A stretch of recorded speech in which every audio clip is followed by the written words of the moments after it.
everybody, welcome to my channel. My name is Alex and today I'm going to be talking about my 2020 Booktuber challenge. So this video is just really going to be short, sweet, and to the point. I have a lot of work that I need to get done today, but I wanted to go ahead and film this video for you guys.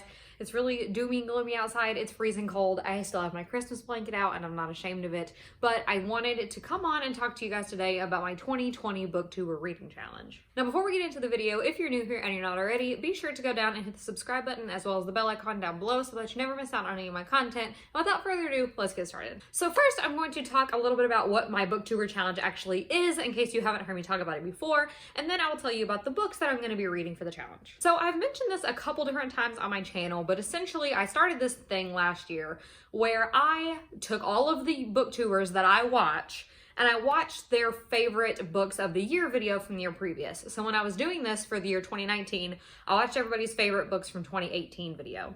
Then I went through and made a list of every single book that every single person listed. And if there was a book that popped up that I hadn't read yet, and 3 or more of these booktubers mentioned it on their favorites list, I was gonna make it a mission to read those books in the year 2019. Now last year for 2019, I wound up having 10 books that went onto that challenge list. I did complete all 10 of them throughout the year, and it was a really successful project because all of the books were 4, 4.5, or 5 stars. So I ended up really highly enjoying every single one of the books on the list, and I definitely wanted to continue the challenge for the year 2020. Now I did also know that I have been doing a lot better job on keeping up with new releases and books that are really popular, so I figured that the challenge would be a little bit less this year, that I wouldn't have as many books that I hadn't read. So for instance, Daisy Jones and the Six I knew was going to be one of the ones that would be on multiple people's favorites list, but I've already read that one. So that happened with a lot of these books. I would have a lot more on here if I hadn't already read them,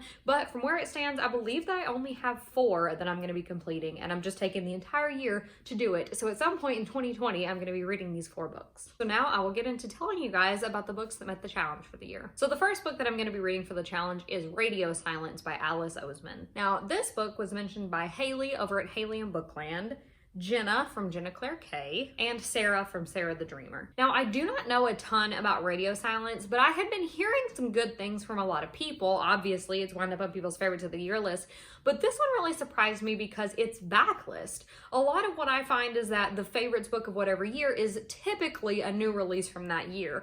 And of course, people can find new favorite books that are backlist, but I find that it's not so common that multiple people find the same backlist book and put it on their favorites list in the same year. So that one kind of surprised me. Regardless, I'm still looking forward to reading this.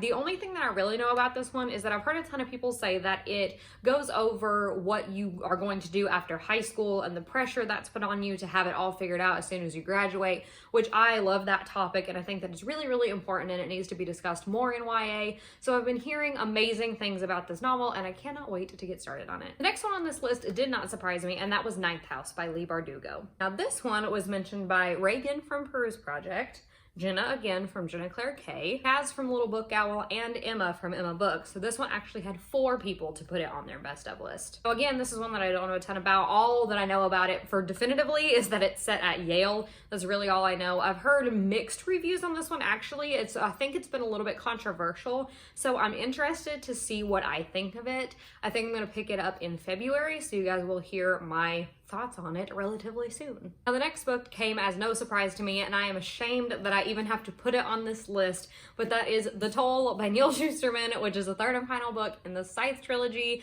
I cannot believe that this is even on here. I'm so forever mad at myself that I did not finish this in the year 2019. You guys know this was my most anticipated release of the year 2019. I am obsessed with this series. It is one of my favorite series of all times, if not my favorite series of all time. It's so freaking good.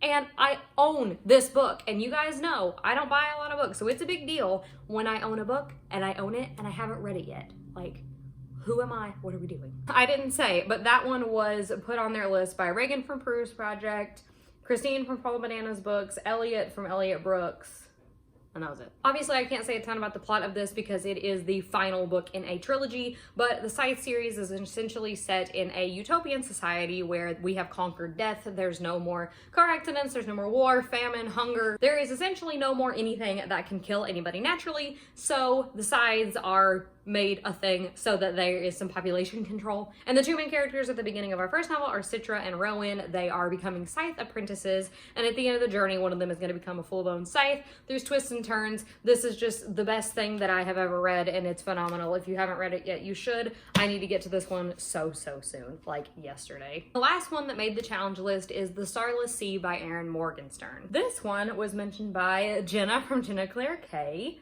Sarah from Sarah the Dreamer, Kaz from Little Book Owl. This is one that I actually have started. I started it in the month of January and made it about 40% of the way through, but I was not able to complete it before my library hold expired. So whenever it comes back to me, I am definitely going to be picking it back up and continuing. I am loving it so far. Like I said, almost halfway through. Definitely going to be finishing this one up. The Starless Sea follows our main character, Zachary, and essentially he finds this book in his college library, and there's not any information about it on the front, no author, no anything like that, and he's never heard of it before, but he picks it up and starts reading, and he comes to find out it is kind of almost like a short story collection, but one of these stories is about him. It's about an event that happened to him that there's no possible way anybody else could have known about this, and now he is wondering how he is involved in all the other stories within this novel. This book so far is really epic. It did take me a little while to get into, which is why I couldn't finish it before my loan expired, but regardless, now that I'm in it, and I was really sad that I could not finish it in time, so I'm hoping that maybe I'll get a skip the line loan and I can finish it soon because it's really good so far. That is it for all the books that wound up on the challenge list. I had a ton of books that I had to narrow down, and only 4 actually wound up making it through. Like I said, a lot of books would have made it if I hadn't already read them, like Daisy Jones and the Six and Red, White, and Royal Blue were both on a lot of people's lists, as I predicted that they would be. There were also a couple that were really close calls, and they had 2 people come in and say that they were their favorites, like randomly It by Stephen King was on 2 people's lists, and I was real scared thinking I was gonna have to read it because I'm just not in the headspace to read this novel, so I'm glad that that's not on there. But regardless, that's everything I've got for you today. So if you have read any of the books that I talked about today, be sure to let me know your thoughts in the comments down below, and let me know who your favorite booktuber is. If you enjoyed today's video, please go down and give it a big thumbs up, as well as hitting the subscribe button and the bell icon down below so that you never miss out on any of my content. So until next time, bye!